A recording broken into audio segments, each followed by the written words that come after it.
शुक्रवार का दिन। तो कहोगे गुरुजी ये कथा कहाँ से निकाल के लाए हो? तो विष्णु पुराण में से आप उसको स्मरण कर सकते हो। काय में से? विष्णु पुराण में से। एक पात्र में देसी गाय का दूध, जल उसमें रखकर, और आपके यहाँ अगर लड्डू गोपाल हो, यदि आपके घर में ठाकुर जी हो, लड्डू गोपाल हो, विष्णु जी का कोई स्वरूप हो, श्री हरि का कोई स्वरूप हो, तो उस पर शुक्रवार के दिन आप संध्या के समय पर दुर्वा डालकर उस दुर्वा से अगर लक्ष्मी जी के नामों का 108 बार उच्चारण कर कर, घी का दिया लगाकर, कैसर के चावल साथ में रखकर केवल उस जल का और दूध का मात्र छींटा देते हो, तो उसके घर में कभी लक्ष्मी की कमी नहीं आ सकती, संपदा बढ़ती चली जाती है। 108 बार लक्ष्मी के नाम का मात्र उच्चारण कर लेने पर, भगवान विष्णु के चरणारविंद पर, भगवान विष्णु के चरणों पर केवल उस दुर्वा का, जल का, दूध का सींचन कर देने से भी लक्ष्मी की वृद्धि होती, लक्ष्मी देती है, दुर्वा बढ़ती है। और दुर्वा का एक बहुत सुंदर गुण है महाराज, बहुत सुंदर गुण है दुर्वा का। जहां पर उसके भीतर गांठ आती है ना, वहां से 2 रास्ते बना देती है। बोलो बनाती कि नहीं बनाती? कभी दुर्वा देखी होगी आपने? जहां गांठ आई वहां 2 रास्ते बनाएगी, फिर गांठ आई फिर 2 रास्ते बनाएगी, फिर गांठ आई फिर 2 रास्ते बनाएगी। दुर्वा का क्रम ऐसा है कि हम भगवान को दुर्वा क्यों देते हैं? उसका कारण यह है कि मान लो, हे परमात्मा, हे शंभु, हे गणेश, हे प्रभु नारायण, अगर मान लो मेरा एक रास्ता चलते चलते गांठ पड़ जाए, एक रास्ता मेरा बंद हो जाए, तो वहां से मेरे दूसरे रास्ते खोल देना। इसलिए दुर्वा भगवान को समर्पित करी जाती है। दुर्वा को समर्पित करने का क्रम ही यही है कि मेरे मार्ग खुल जाए, मेरी राह खुल जाए, मेरा मार्ग चारों तरफ खुलता चले। दुर्वा नीचे की ओर चलते चलते मार्ग खोलती चली जाती है।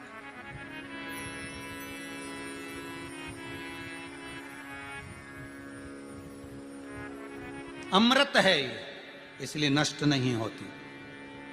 तोड़ के रख लेना, प्रैक्टिकल करके जरूर देखना, सियोर वाला महाराज कहीं झूठ तो नहीं बोल रही है। तोड़ कर रखो दुर्वा को, बोरी में भर कर रखो।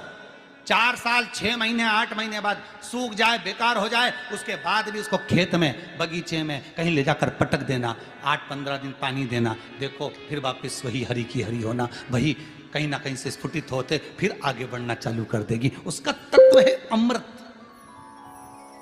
वो अमर है, मरती नहीं, फिर चालू हो जाती। शिव कहते हैं यही अमरता है, यही अमरता है कि दुख आया तो मरने की नहीं सोचना है। तकलीफ आई, कष्ट आया, रोग आया, बीमारी आई, थोड़ा सा तकलीफ आ गई, थोड़ी बीमारी आ गई, थोड़ा दुख आ गया, तो ये मत सोचना मैं मरना है, नहीं नहीं नहीं, अभी तो और जीना है।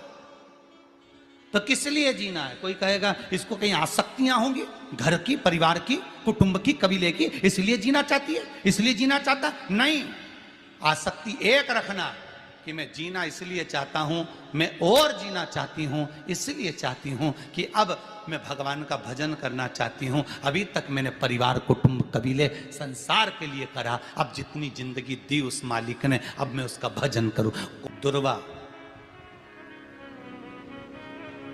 भगवान विष्णु को चढ़े, दुर्वा गणेश जी को चढ़े, दुर्वा शिव जी को चढ़े, दुर्वा ब्रह्मा को चढ़े, दुर्वा इंद्र को चढ़े, दुर्वा पितरों को चढ़े।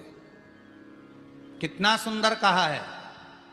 जिसके घर में पितृदोष प्रबल होता है, बहुत प्रबल पितृदोष है, तो उसके घर के जहां पानी का मटका रखा था, पितृदोष मालूम है ना? पितृदोष का लक्षण क्या होता है? 1 रुपए कमाओ, 1.25 रुपए खर्च हो, समझ लेना पितृदोष है। रात्रि को सो गए तुम, बड़े चक नींद आ गई तुमको, बहुत प्रेम से सो गए, सोने के 1.5 घंटे या 2 घंटे बाद तुम्हारी नींद खुल जाए और कम से कम आधे घंटे तक तुमको भूख लग रही हो, समझ लेना पितृदोष है। सोकर उठने के बाद में जैसे ही 1-2 घंटे की नींद हो गई और अचानक नींद खुल गई और तुम्हें भूख लग रही है, भूख लग रही है, प्यास लग रही है बहुत तेज, अभी सोए हो, 1.5 घंटा ही हुआ, 2 घंटे ही हुआ, भूख लगने लगी, बहुत तेज भूख लग रही है, समझ लेना पितृदोष। पितृ भूखे हैं, भोजन की याचना कर रहे हैं,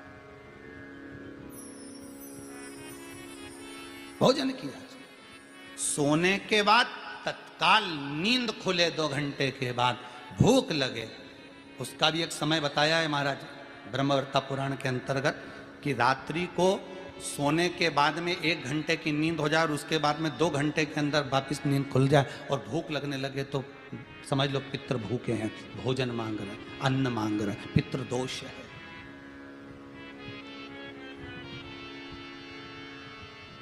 पितृदोष का कुछ कुछ वर्णन किया गया है।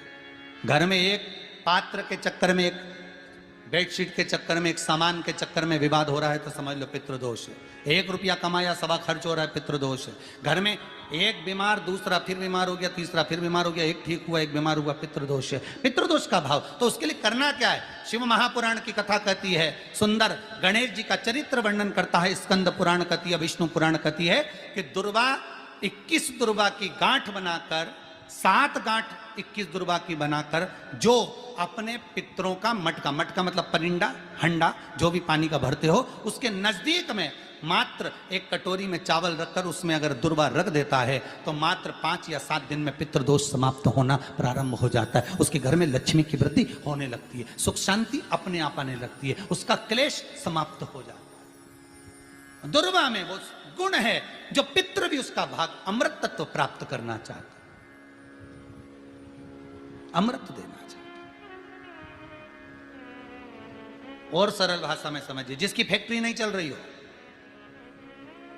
फैक्ट्री में बार बार कुछ तकलीफ आ रही हो, गाड़ियां नहीं चल रही हो, 4 व्हीलर गाड़ियां ले रखी हैं, कभी ट्रक गड़बड़ हो रहा है, कभी ट्रक में ये हो रहा है, कभी गाड़ी में ये हो रहा है, कभी बस में ये हो रहा है, बस एक काम करना है, दुर्वा का थोड़ा सा भाग लेकर पानी के लोटे में उसको डालकर 5 अक्षत के दाने उसको पटक कर उस गाड़ी के अंदर उस कलश को रख दो, बस आधे घंटे के लिए, और उस पानी को चक्के के चारों तरफ डालते डालते जाइए दुर्वा के साथ में, तकलीफ नहीं देगा।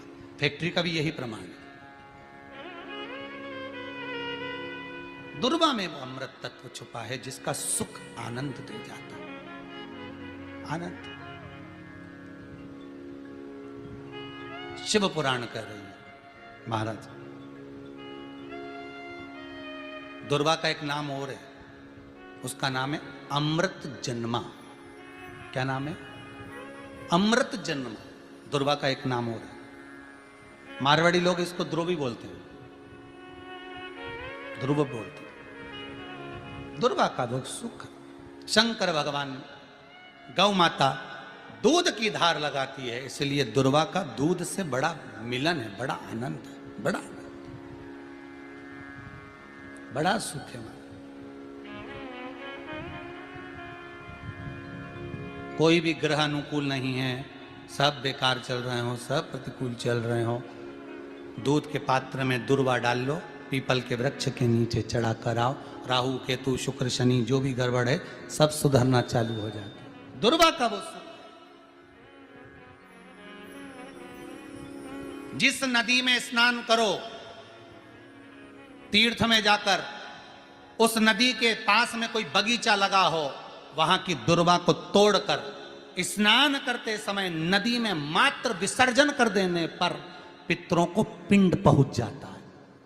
मात्र उस दुर्वा का विसर्जन कर देने पर पितरों को पिंड का भाग मिल जाता है। अभी ना तो तुम्हारे पास में आटा है, ना तुम्हारे पास में चावल है, ना तुम्हारे पास में पिंड है, ना कोई तुम्हें संकल्प छुड़ा रहा है, ना कोई तुम्हारे पास में वस्तु है, उसके बाद भी पितरों को भाग मिल रहा है। काय से? केवल एक दुर्वा के तत्व से। स्नान करने से पहले पवित्र नदी में, गंगा यमुना नर्मदा सरयू आदि किसी पवित्र नदी में आप स्नान कर रहे हो, वहां के बगीचे में घूमकर आप जाते तो हो, पैदल ही नहाने जाते हो, तो घाट के आसपास में कोई बगीचा, वहां की दुर्वा तोड़ ली, एक दुर्वा नहाने से पहले अपने पूर्वजों पितरों के नाम से नदी में छोड़ दी। फूल तो छोड़ते ही हो, दिया भी छोड़ते हो, बस एक ही चीज नहीं छोड़ते, वो दुर्वा, और वो ही काम की, वही काम की। तुम कुछ छोड़ो ना छोड़ो, एक दुर्वा का भाग छोड़ दिया, वो पितरों के लिए होता है, सुख प्रदान करने वाला। शिव पुराण कह रही है महाराज, देवताओं को अमृत कितनी बार मिला? 1 बार। दुर्वा को अमृत कितनी बार मिला? जम के बोलिए, 5 बार। कार्य सिद्धि के लिए 5 दुर्वा गणेश जी को चढ़ाई जाती है, आज भी नियम।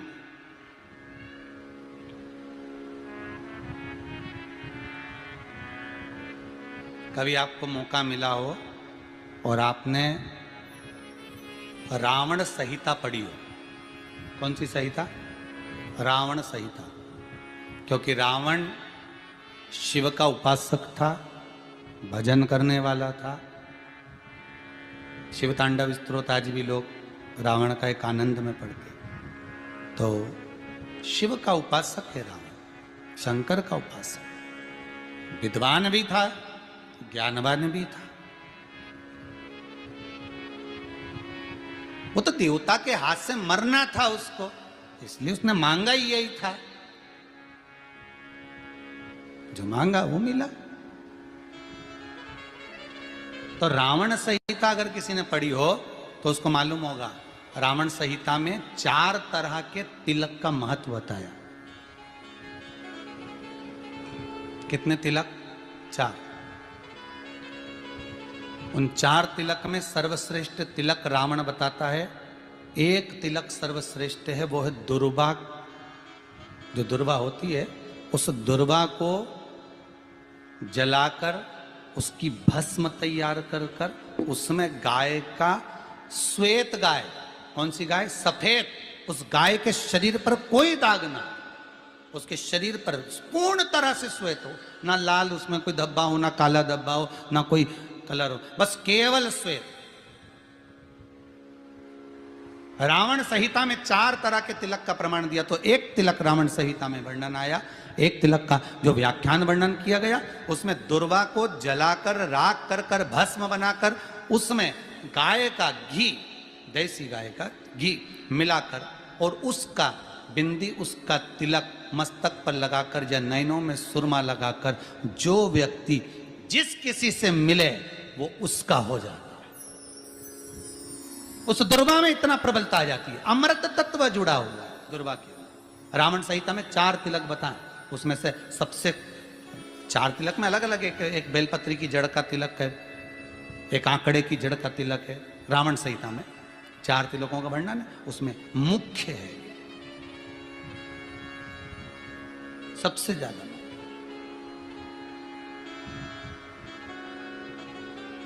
हम तो कहेंगे, अगर मान लो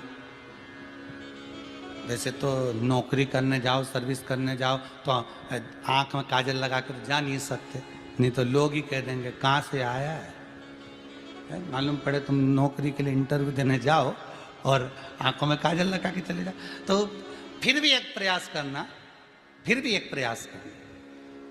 उस दुर्वा का जो काजल बनाओ, मूछे हो, दाढ़ी हो, कहीं कहीं पर भी उसकी एक बिंदी लगाकर चले जाओ, वो असर करेगी और आपको वो जॉब मिल ही जाएगा, ये पक्का है। उसमें आकर्षण होता। दुर्वा आकर्षण का केंद्र करती है। आपको कभी आपके नयनों में दर्द हो रहा हो, जलन हो रही हो, तो आप दुर्वा, हरी भरी जहां दुर्वा हो वहां थोड़ी देर चलने का प्रयास करिएगा, आपके नेत्रों का विकार समाप्त हो जाएगा। दुर्वा में वो एक सुख है, वो अमृत छुपा हुआ, और एक बार का अमृत नहीं, 5 बार का अमृत दुर्वा के अंदर।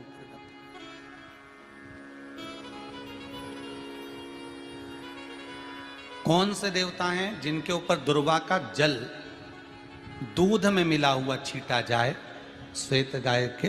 देखो, दूध का प्रमाण बार बार दुर्वा के साथ आया, उसका कारण क्या है? क्या कारण हो सकता है उसका? उसका एक कारण है, समुद्र मंथन के समय पर सबसे पहले कुछ निकला था, तो समुद्र मंथन में सबसे पहले निकली थी गौ माता निकली थी। क्या निकली थी? गाय। सबसे पहले निकली थी गाय। और कितनी गाय निकली थी? 5। पहली नंदा, दूसरी सुभद्रा, तीसरी सुरभि, चौथी सुशीला, 5वीं बहुला। ये 5 गाय समुद्र मंथन में निकली। अब समुद्र मंथन में जब गौ माता निकली तो सारे 33 कोटि देवता मंथन में जो लगे हुए थे, उन मंथन को करते करते देवता थक चुके थे। सारे देवता थक चुके थे। बहुला सुरभि और सुशीला से बोली, सुभद्रा से बोली, नंदा से बोली, अपना काम है, एक काम करो, अपन आप रूप दूध की धार बहाना प्रारंभ करो। अपने आप दूध की धार हम मृत्युलोक में हम भेजें इन देवताओं के लिए, तो देवताओं को अमृत तत्व मिलेगा, आनंद होगा। और गौ माता ने ऊपर खड़े होकर जो दूध बहाना प्रारंभ करा, वो देवताओं के मुख में आधा तो गया और आधा दूध समुद्र पर जब गिरा, और जो मंथन चल रहा था उस मंथन के चलते, कभी दूध का दही का मंथन करना तो क्या निकल कर आएगा, मक्खन आ जाएगा। वो मक्खन तैरता हुआ समुद्र की लहर से दुर्वा पर जा पड़ा। इसलिए आज भी दुर्वा के साथ में गौ माता के दूध का बड़ा प्रमाण है, वो भी देसी गाय, जर्सी नहीं, विदेशी नहीं, देसी गाय। और देसी गाय का दूध का बड़ा बड़ा प्रमाण है साहब। हम कई बार कथाओं में कहते हैं, जैसा खाया अन्न, बोलते जाओ, वैसा हो गया मन, जैसा पिया पानी वैसी हो गई वाणी, और जैसा पिया दूध वैसी बन गई बुद्ध। बुद्धि कैसे बनी है? दूध से बनी। डब्बे का दूध पियोगे तो डब्बे हो जाओगे, थैली का दूध पियोगे तो थैली, बोतल का दूध पियोगे तो बोतल। तो दूध का बड़ा असर।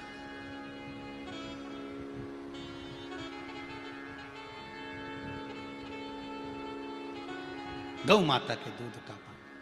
कहा एक पात्र में जल और दूध ले लीजिए, शुक्रवार का दिन। तो कहोगे गुरुजी ये कथा कहां से निकाल के लाए हो? तो विष्णु पुराण में से आप उसको स्मरण कर सकते हो। काय में से? विष्णु पुराण में से। एक पात्र में देसी गाय का दूध, जल उसमें रखकर, और आपके यहाँ अगर लड्डू गोपाल हो, यदि आपके घर में ठाकुर जी हो, लड्डू गोपाल हो, विष्णु जी का कोई स्वरूप हो, श्री हरि का कोई स्वरूप हो, तो उस पर शुक्रवार के दिन आप संध्या के समय पर दुर्वा डालकर, उस दुर्वा से अगर लक्ष्मी जी के नामों का 108 बार उच्चारण कर कर, घी का दिया लगाकर, कैसर के चावल साथ में रखकर, केवल उस जल का और दूध का मात्र छींटा देते हो, तो उसके घर में कभी लक्ष्मी की कमी नहीं आ सकती, संपदा बढ़ती चली जाती है। 108 बार लक्ष्मी के नाम का मात्र उच्चारण कर लेने पर, भगवान विष्णु के चरणारविंद पर, भगवान विष्णु के चरणों पर केवल उस दुर्वा का, जल का, दूध का सींचन कर देने से भी लक्ष्मी की वृद्धि होती है। जैसे व्यक्ति का कोई काम नहीं हो रहा हो, बहुत दिन से लगे, बहुत समय से लगे, ये काम हो ही नहीं रहा, तो शंकर जी का नाम को उल्टा कर कर जपना चालू कर दो, नमः शिवाय ओम। आपको लगे कि आपके घर में शांति बिल्कुल नहीं है, क्लेश बहुत ज्यादा है, बहुत ज्यादा तकलीफ, हमारे घर में कुछ न कुछ जरा सी बात पर विवाद होता ही है, तो प्रयास करिएगा कि आप काली तिल थोड़ी सी, एक काली मिर्ची और 7 लौंग, क्या क्या तिल चीजें हैं, काली तिल, काली मिर्ची, 7 लौंग, केवल ये हथेली में रखकर अपना नाम और गोत्र बोलकर अपने दरवाजे से बाहर निकलकर किसी भी शंकर के मंदिर को समर्पित करिए। शिव पे नहीं चढ़ाने दें तो शंकर की चौखट पर रखें। महाराज घर में कभी क्लेश नहीं होगा, बिल्कुल शांति। और शुक्रवार के दिन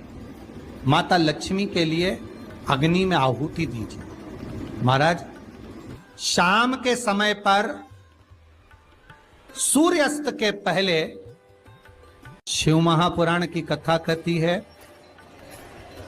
अग्नि पुराण कहती है, नर्मदा पुराण कहती है, लिंग पुराण कहती है कि बेलपत्री के वृक्ष के नीचे, नीचे तो नीचे वो भी जाने दो, यहां तक वर्णन किया शिव महापुराण में तो कि बेलपत्री का जो फल होता है ना, बेल फल जो होता है, कहते हैं अगर किसी व्यक्ति के यहाँ लक्ष्मी की कमी होती है, संपदा की कमी होती है, जिसके यहाँ पैसा नहीं आता, धन नहीं आता, तो बेल का जो फल होता है, बेलपत्री का जो फल होता है, उस फल के गूदे को, बेलपत्री के फल का गुर्दा निकाल लो, सुखा लो, गाय के घी में उसको डुबो लो, और शुक्रवार के दिन माता लक्ष्मी के लिए अग्नि में आहुति दीजिए। महाराज शाम के समय पर सूर्यास्त के पहले ये जो आहुतियां हम बेले के गुर्दे के फल की गाय के घी में डुबोकर माता लक्ष्मी और भगवान विष्णु के नाम से देते हैं महाराज। 2 या 3 शुक्रवार करोगे, लक्ष्मी की कभी कमी नहीं आती, संपदा बढ़ती है। एक प्रयोग और कर कर देखना, कभी अगर मौका मिले आपको तो प्रयोग कर कर देखिए। लिंग पुराण के अंदर लिखा हुआ है, शिव पुराण में, लिंग पुराण में और स्कंद पुराण में कहा गया है कि अगर किसी ने बेले के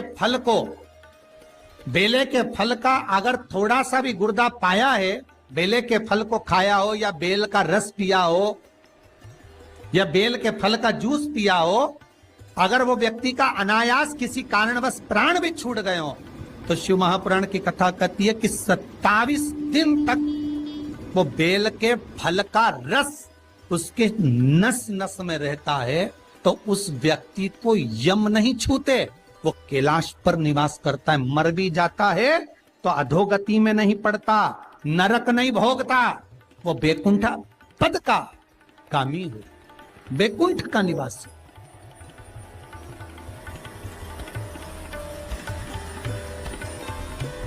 बैकुंठ का निवासी।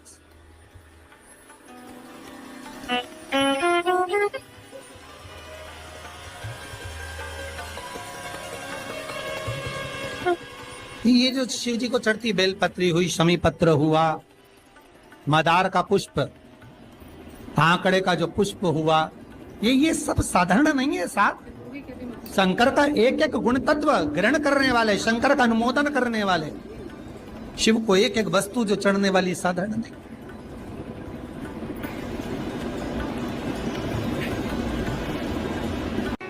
जिसके घर में संपदा की कमी होती है, जिसके घर में कर्जा बढ़ जाता है, लक्ष्मी नहीं आती, बहुत टेंशन की जिंदगी जीता है मनुष्य, व्यापार चल नहीं रहा, बहुत तकलीफ का जीवन चल रहा होता है, तो आज भी नियम है महाराज कि सोमवार, शुक्रवार, ये 2 वार ऐसे हैं, इन 2 वार को यदि कटोरी में थोड़ा सा शहद रखकर, मधु रखकर, यदि लक्ष्मी जी का स्मरण किया जाए और माता लक्ष्मी जी का स्मरण कर कर एक लाल पुष्प उस कटोरी के सम्मुख में माता लक्ष्मी का नाम लेकर रखा जाए और बाद में वही शहद, वही मधु और वही पुष्प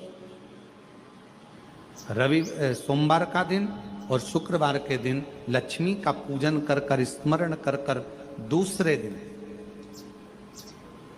शुक्रवार के दिन पूजन करें, शनिवार के दिन उस मधु का, उस पुष्प का विसर्जन करें, सोमवार के दिन पूजन करें लक्ष्मी जी का स्मरण कर कर, और मंगलवार के दिन अगर विसर्जन करें, 5 या 7 सोमवार या शुक्रवार को यदि आप मधु का भोग लक्ष्मी जी को लगाना प्रारंभ कर दें, शिव का नाम स्मरण कर कर, तो उसके घर में कभी संपदा की कमी नहीं होती, लक्ष्मी उस संपदा को बढ़ाती। महाराज, हम तो आपसे निवेदन पहले भी करे, आज फिर करते। मान लो आपको ऐसा लगता है कि घर में बीमारियां ज्यादा घेर रही है, तो एक बेल का टुकड़ा, बेले का फल का एक टुकड़ा अपने ही घर में कहीं पर भी कटोरी में रख दीजिए, शिव का स्मरण, सुख प्रदान करेगा। अगर थोड़ा बहुत रोग आ भी गया, निकल जाएगा, और बड़ी बीमारी में कोई फंस नहीं पाएगा, ज्यादा जनहानि नहीं होगी, तकलीफ नहीं भोग पाओ। शिव को प्रिय। फिर वही स्कंद पुराण का संवाद आगे। बेल पत्री के वृक्ष की जो जड़ होती है, उस जड़ के अंदर 33 कोटि देवताओं का निवास होता है। 68 करोड़ तीर्थ बेलपत्री के पेड़ के नीचे रहते हैं। 68 करोड़ तीर्थ मात्र बेलपत्री की छांव में, बेलपत्री के नीचे विराजमान होते हैं। अगर आपके मन में कभी कभी भाव उत्पन्न हो जाए ना कि मेरे को कहीं तीर्थ करने जाना है और अभी मौका नहीं मिल रहा, तीर्थ जाने का, अभी तो लॉकडाउन चल रहा है और अभी सब दूर बीमारी फैली हुई है, कहीं नहीं जा सकते, तो जब लॉकडाउन हट जाए, बीमारी समाप्त हो जाए और तीर्थ जाने का मन करे, तो किसी बेलपत्री के पेड़ के नीचे 5 मिनट जाकर बैठ जाए।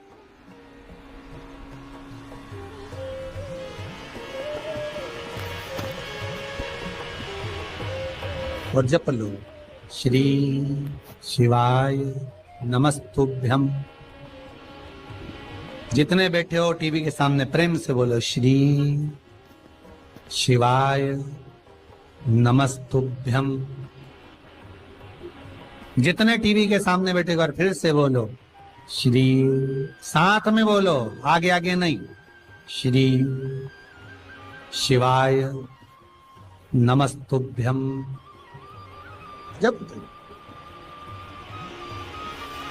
जब तुम्हारा मन करे मुझे चारों धाम जाना है, जब तुम्हारा मन करे कि मुझे काशी जाना है, जब तुम्हारा मन करे मुझे उज्जैनी जाना है, जब तुम्हारा मन करे कि मुझे ओमकारेश्वर, मुझे सोमनाथ जाना है, भीमा शंकर, बैद्यनाथ, मल्लिकार्जुन जाना है, केदारेश्वर जाना है, बस नागेश्वर जाना है, थोड़ी देर के लिए बेलपत्री के पेड़ के नीचे जाकर भी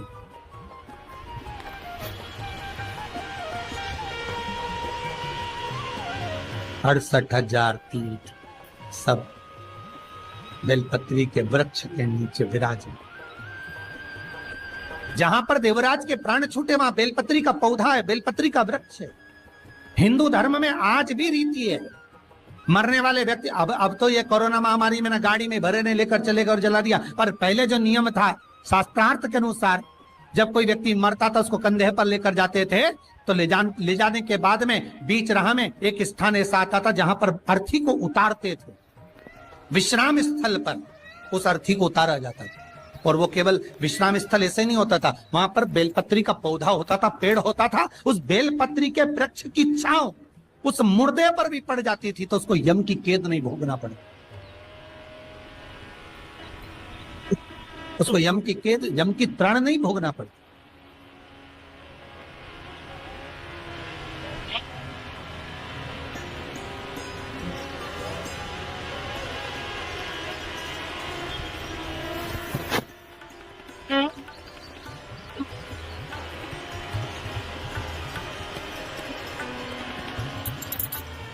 इसलिए उस बेलपत्री के पौधे के नीचे उसको विश्राम दिया जाता है।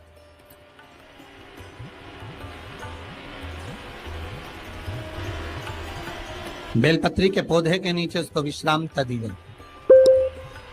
जब शिव कह रहे हैं, देवराज तेरे प्राण छूटे, मना नहीं है तेरे प्राण छूटे, पर तेरे प्राण जहां छूटे वो बेलपत्री का वृक्ष था।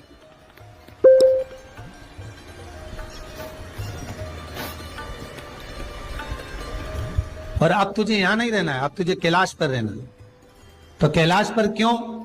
शंकर भगवान बोलते हैं ये मृत्यु लोक जो है ना, पृथ्वी, ये भूमि जो है ना, ये मेरी निवास स्थली है, ये मेरा घर है। इसलिए शंकर भगवान ने, भगवान विष्णु ने जब कहा था, भगवान विष्णु जब शंकर भगवान से बोले कि मैं आपसे मिलने आना चाहता हूं, तब शंकर भगवान बोले आ जाओ। तो भगवान विष्णु पृथ्वी से एक हाथ ऊपर पांव रखकर चल रहे थे। तो शंकर जी ने पूछा तुम पांव जमीन पर क्यों नहीं रखते, पृथ्वी पर रखो।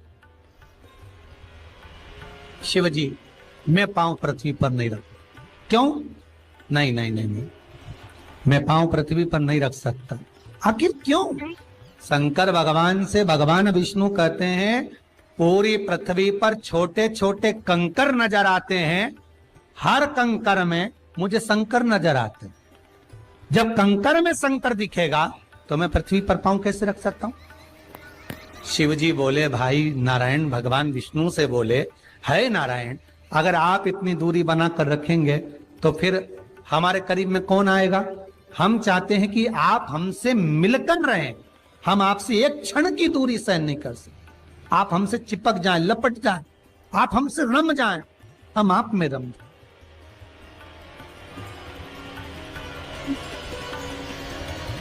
कुछ ऐसा कर दो, शंकर जी कह रहे हैं नारायण कुछ ऐसा कर दो कि शंकर नारायण से दूर नहीं रहे, नारायण शंकर से दूर नहीं रहे, ऐसा कुछ कर दिया जाए। तब भगवान शिव ने भगवान विष्णु से कहा एक काम हो सकता है कि आप सांप बन जाओ। भगवान विष्णु ने पूछा मैं सांप बन जाऊं क्यों? शंकर भगवान कहते हैं सांप बन जाओगे तो मैं गले में रात आपको डालकर रखूंगा, आप मुझसे चिपके रहोगे, मैं आपसे चिपका रहूंगा, आप मुझसे लगे रहेंगे, मैं आपसे लगा रहूंगा, दूरी नहीं रहेगी एक क्षण की भी।